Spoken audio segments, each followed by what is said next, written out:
Welcome back. In this episode, we're going to get back to adventuring a little bit, and we'll start off with the spider, the phase spider matriarch.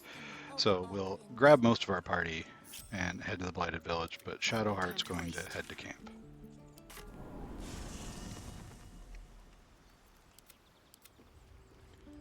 So reselecting our main character, we'll head to the Blighted Village.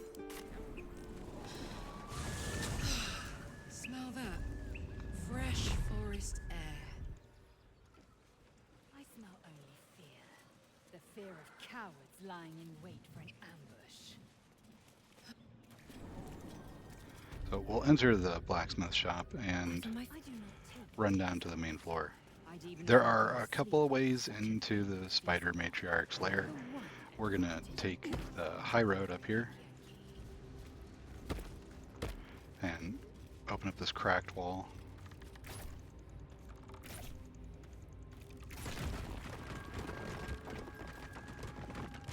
We'll have everyone under stealth and break the group.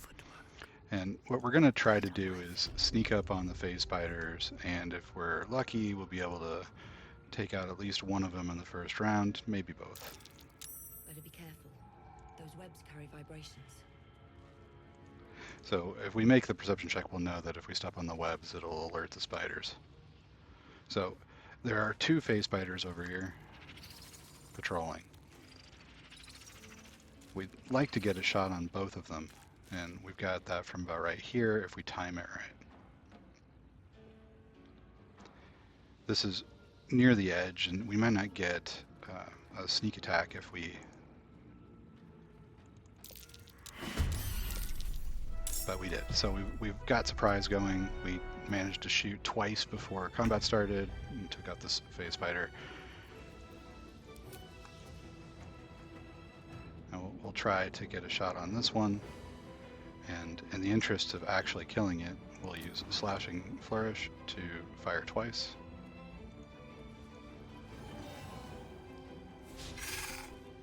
And we did hit once.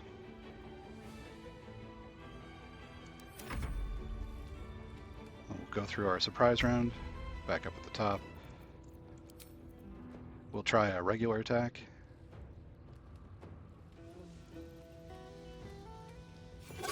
And I got it.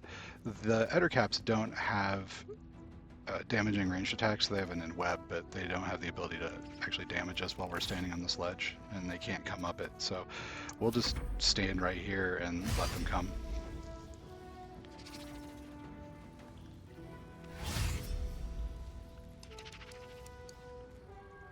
This is another example of a place where you should not have a torch in your hand, because the webs are flammable, and if you're holding a torch, they will enweb you and it will explode for damage.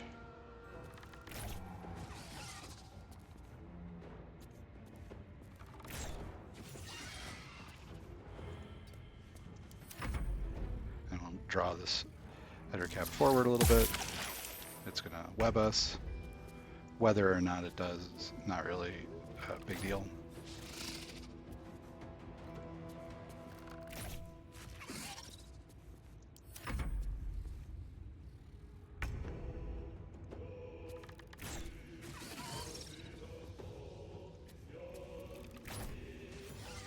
Alright, and now that we've cleared out the opponents in here, we can come take a look at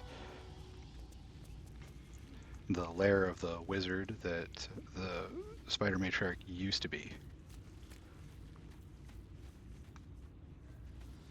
There's a couple things to note in this room. So reading the 4 journals that are in this room will be the same as reading one of the other inspiration books. So we're going to pick up all 4 of the journals. I can't The wait burnt to journal, bloody journal, sleep. Don't mind if I do. the web covered journal,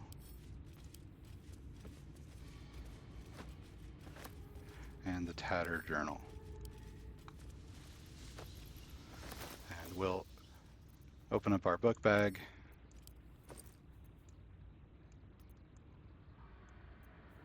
Sort by latest. Grab those books and put them in. And all 4 of these together will count as 1.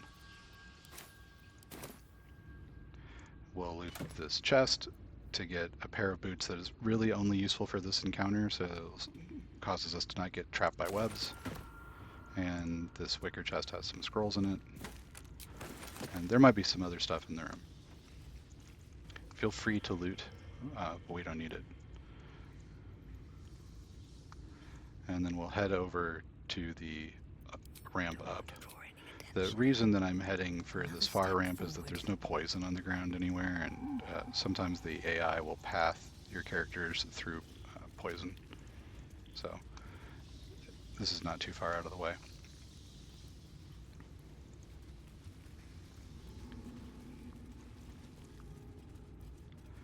Alright, so from here we're gonna put everybody in stealth, and break the party apart, and go look at our opponent.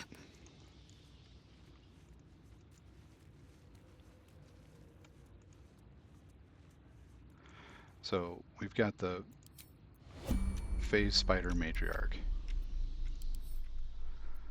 It's got a legendary action where if you attack any of the eggs that she's hatched, she'll put you in a Gossamer Tomb. This particular effect is really powerful.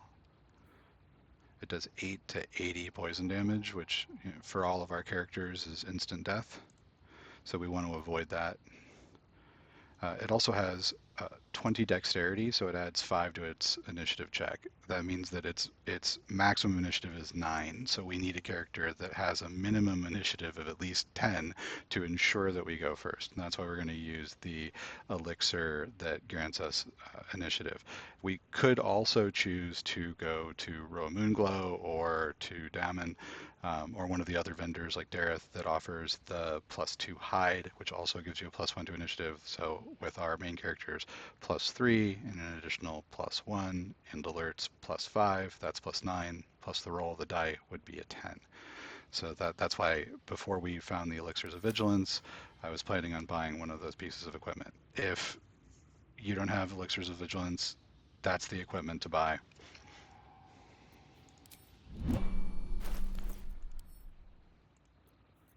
So we'll take a look at our inventory and set ourselves up. Now this is the situation we want the spiders in. We want the one on the bottom to be looking away, and we want the matriarch to be in the middle of the web.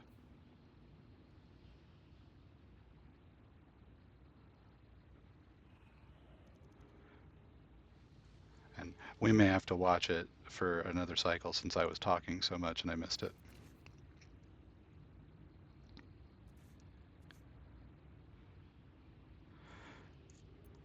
And what we're going to do is we're going to fireball the web and cause it to fall down, taking fall damage. And we're going to sneak a Lizelle in and drop some explosives behind. So we're going to go into turn-based mode right here. And we'll cast our fireball. And as long as the web and the matriarch are in it, we're good. And you can see that we're locked in combat. Our character has the highest initiative. We need to do 104 points of damage. And we can take a look at our sight cone and see where we can land Lizelle. So Lizelle, who's still hidden, will cast Enhanced Sleep, jump. We'll swap out for the Don't Get Stuck boots, go back into hiding, and we're going to jump down into a clear area. Now, there are a few ways that we could go about doing this. We could have chosen to have Gale come in and throw the spider into this hole in the center. That is effective. Gale has enough portent dice that probably we've got a low number and can do that, but we're just going to use explosives for this one.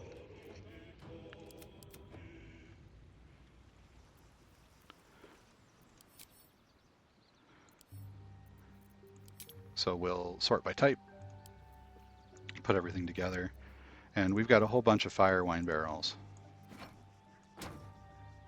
1, 2, 3, 4, 5, 6, 7, 8, 9 of them. 9 of them. So that's going to be 90-ish damage. So we're going to need to juice that a little bit more. These will do around 10 damage on a save and more otherwise, so we can get away with 2 of them. And we're a little overkilling here, so it's probable that the blast will do a little more damage than is needed, but that's all right. We've got plenty of explosives. So we'll send those to Lizelle.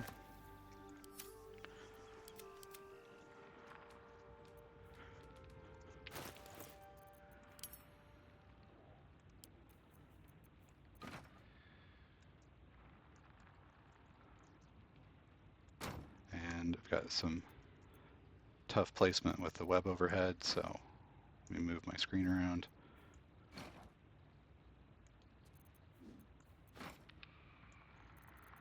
We can stack the barrels really high, as the roof is very high.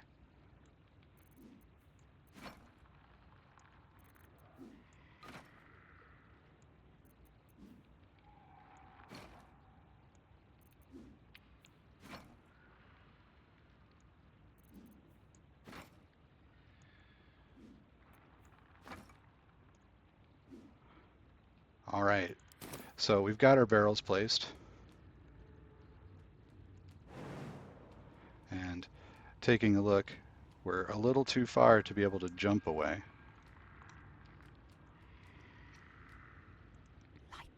So we're going to exit the explosive radius, just right up behind this one.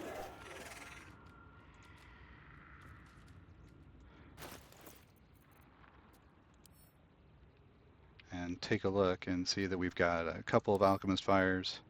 These don't do much damage on their own, but they will light the barrels.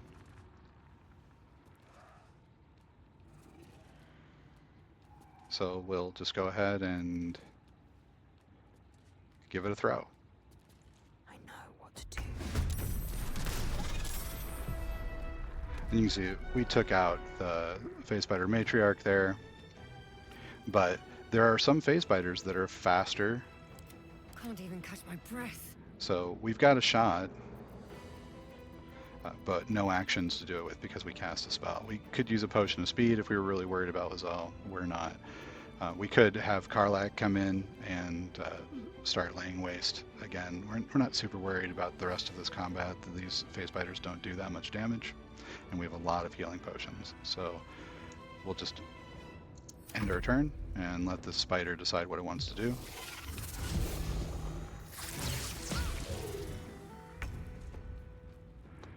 Let's take a look. Can we throw a spider? Too heavy.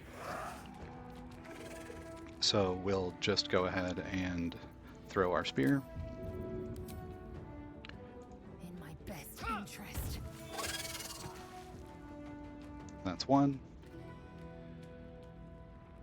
And because we threw the potion, we're down one of our attacks. We can try shooting our hand crossbow, and sometimes even low hit chances hit. We want to make sure that we re-equip our regular weapon.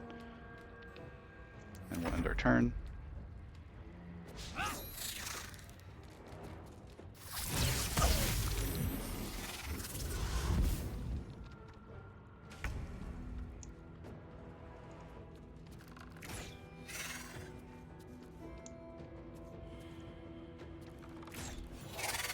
And that's it for the phase spider matriarch. We took a little damage, so that's a change of pace.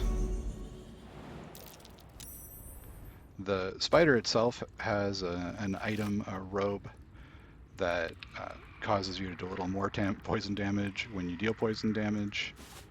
We won't probably be using that. And there's a waypoint over in this corner.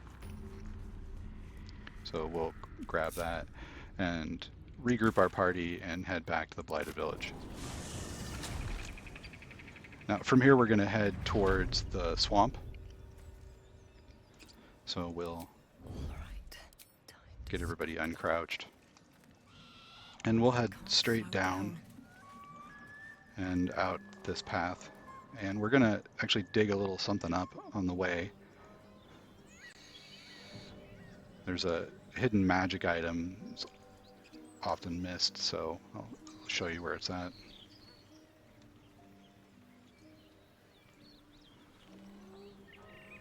There's a couple of trees along this path.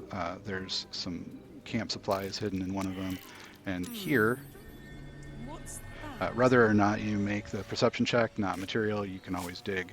So you just choose your shovel and dig here, and you'll find a chest with the fleet fingers, which allow you to jump after you dash, which is kind of an interesting ability.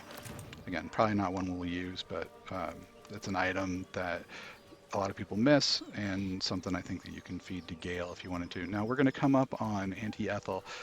To be as metagamey as possible, we're going to try to provoke the brothers to attack us so that we can use non-lethal damage to knock them out. That's the sort of the best outcome for them. So we'll run down.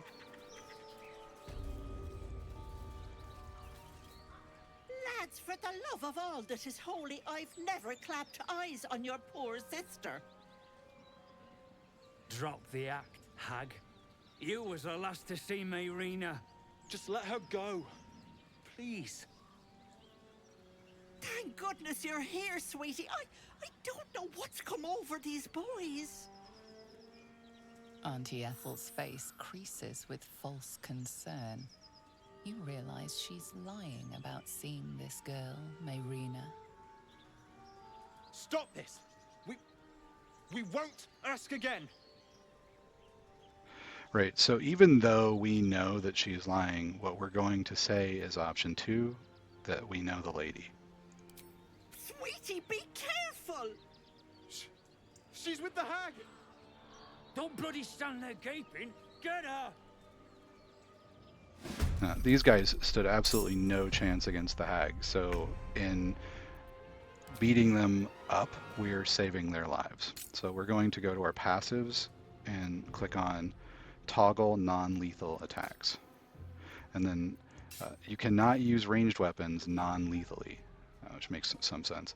So we're going to switch to our hand-to-hand weapons, and we'll just run up, and I'm going to turn off Take me yet. double attack. We'll take our offhand attack. You can see he's knocked out, not dead. We'll take our final attack. And then we've got Karlak and Lae'zel. We'll see if Karlak's got enough of a jump distance. She does, to get right next to this guy. And double check our passives. This should be for the whole group, but it's worth checking. And then we'll do a main hand attack.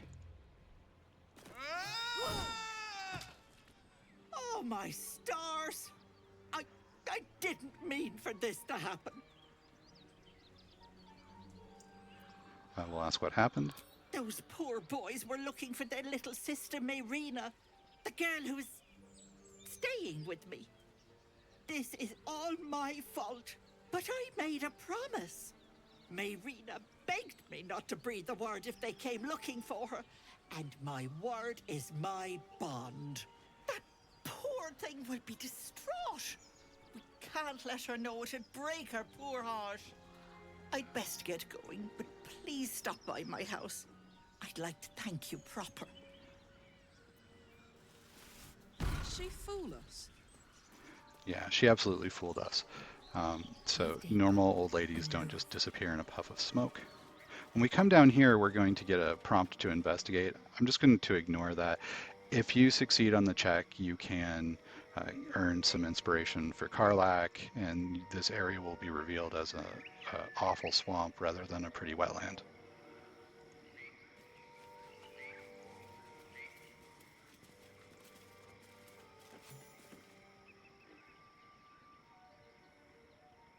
Chill runs up your spine.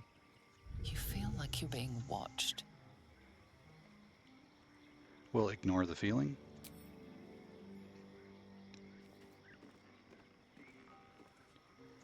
And here we'll break the group apart and just take the main character. Again, there's some traps and stuff along the walkways. As long as you stick to the bridges, you're okay.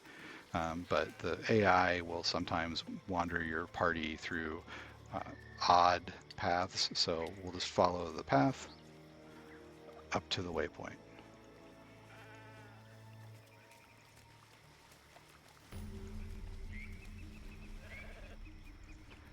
And then we'll regroup our party and choose to go to the Riverside Tea House waypoint. And that's where I'm going to end this video. In the next video, we'll find the letter that Korga has stashed and prep the area. So we're going to do all of the wetlands sort of together. So we'll do this. We'll talk to the Gur that's hunting Astarion, and we'll deal with the hag and her minions. I'll see you then.